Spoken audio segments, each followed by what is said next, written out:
Hey, I'm Sophia. I'm an email and SMS account manager here at BAD, and I wanted to share an insane client win we had recently and exactly how we made it happen. When this brand came to us, their SMS list was just sitting there with no real strategy behind it, no testing, no segmentation. They were basically just sending messages to the whole list. We rebuilt the whole thing from scratch, and 1 year later, SMS has now brought in $11.5 million, and here's exactly how we did it.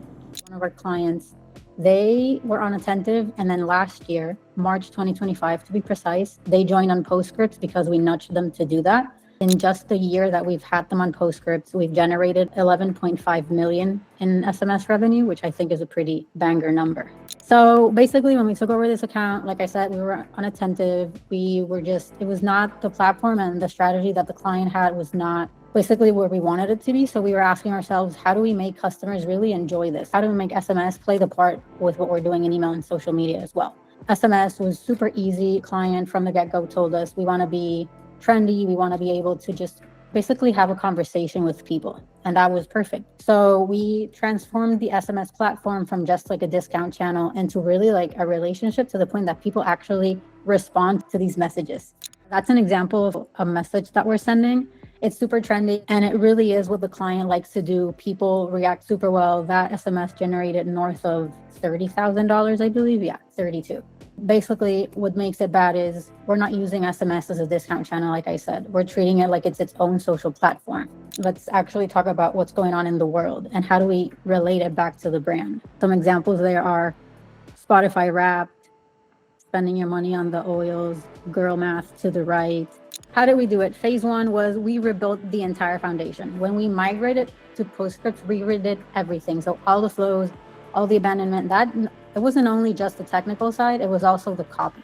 So how can we make it toned to their brand, to what their audience is expecting from us at this point? How do we make it conversational? So this is an example of one of the flows that we have. The cross-sell, it starts off as a quiz, sort of like, what do you want to know more about?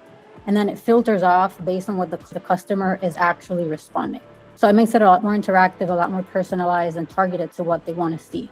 So basically, every flow that we've built, it earns a place. It's not just random.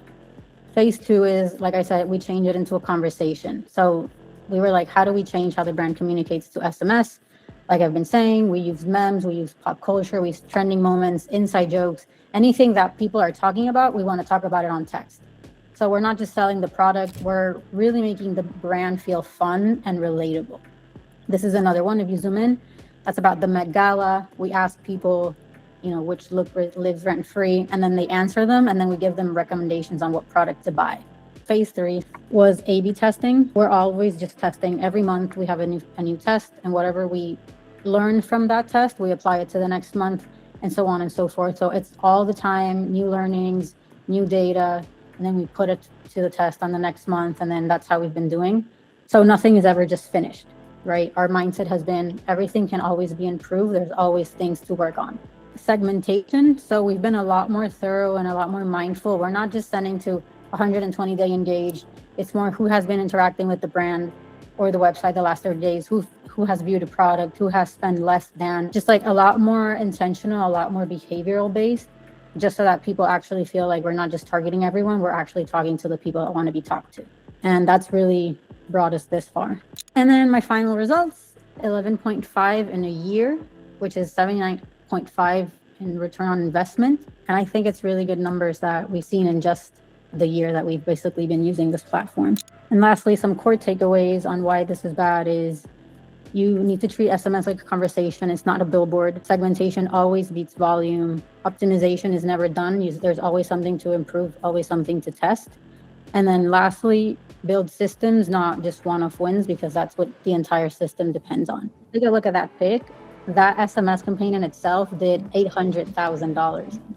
That's how we turned SMS into an $11.5 million channel.